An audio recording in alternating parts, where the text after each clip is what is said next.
దైవ మర్మములు. సహోదరుడు భక్తి సింగ్ గారి అనుభవములో దేవుడు ఆయనకు బయలుపరిచిన దైవ మర్మములు. అక్టోబర్ 10. జీవాహారము నేనే, నా ఎద్దుకు వచ్చేవాడు ఏమాత్రమును ఆకలిగొనడు. యోహాను సువార్త 6:35.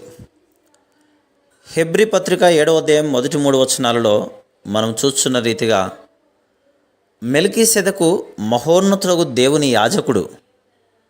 అతడు తండ్రి లేనివాడును, తల్లి లేనివాడును, వంశావళి లేనివాడును, జీవితకాలమునకు ఆది అయినను జీవమునకు అంతమైనను లేనివాడునై ఉండి దేవుని కుమారుని పోలి ఉన్నాడు. నిరంతరం యాజకుడుగా ఉన్నాడు. మెల్కీసెదెకు రొట్టెను ద్రాక్షారసమును తనతో తెచ్చి అబ్రహామును ఆశీర్వదించెను. ఇది శోధనను జయించుటకు అబ్రహామునకు అవసరమైన ఆత్మీయ ఆహారం. ఈ రీతిగా మెల్కీసెదెకు మనకు జీవాహారముగాను గొప్ప ప్రధాన యాజకుడుగానున్న యేసుక్రీస్తు ప్రభువునకు మాదిరిగానున్నాడు. యోహాను సువార్త 6వ అధ్యాయం 48వ వచనం మొదలుకొని యేసుక్రీస్తు ప్రభువు మనకు జీవాహారం ఆయనను తలంపు 7 మార్లు చెప్పబడింది. యేసు ప్రభువును మనం ఎట్లు తినగలము, ఎట్లు త్రాగగలము, ఆయనను మన ఆహారముగాను పానముగాను ఎట్లు చేసుకునగలం? విశ్వాసము ద్వారా పరిశుద్ధాత్మ సహాయముతో ఏ స్థలమందైనా ఏ సమయంలోనైనా మనం అట్లు చేయగలం. మనకు దాహముగా ఉన్నప్పుడు నీరు త్రాగునట్లు, ఆకలిగా ఉన్నప్పుడు ఆహారము తినునట్లు, మనం ఆత్మీయముగా ఆకలి దప్పులు కలిగి ఉన్నప్పుడు యేసుక్రీస్తు ప్రభువును తినవచ్చును, త్రాగవచ్చును. ఈ రీతిగా ఏ శోధనైనా మనం జయించగలం. మనమందరము ప్రతిదినము అనేక శోధనలకు గురి అగుచుందుము.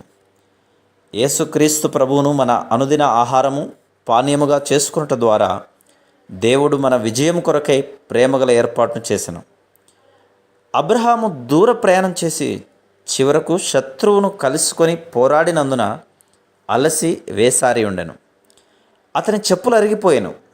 నిస్సందేహంగా చెప్పుల వారు అతనికి అవసరమై ఉండెను.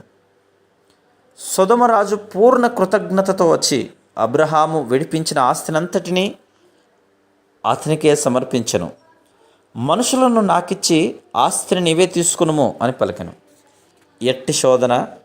కానీ అబ్రహాము వస్త్రములు చినిగి ఉండినను, చెప్పులు అరిగి ఉండినను, వస్త్రములను కుట్టుకొనుటకు నూలు పోగునైనను, చెప్పులు బాగు చేసుకొనుటకు చెప్పుల వారునైనను నేను అంగీకరించను. నాకు ఆకలిగానున్నను, నీ ఆహారంలో దేనిని ముట్టను అని సమాధానమిచ్చాను. దీనంతటి నుండి మనం నేర్చుకోగలుగునదేమనగా, తాను ధనవంతుడైనటను బట్టి, తనకు ఆ ఆస్తితో అవసరం లేకున్నటను బట్టి అబ్రహాము ఆస్తిని నిరాకరించలేదు. కానీ తన సమస్త అక్కరల కొరకు, చెప్పుల వారి కొరకు కూడా దేవునిపైనే సంపూర్ణముగా ఆధారపడు అని అతడు చూపించగోరెను. ఇది మొదటి తలంపు. Praise the lord.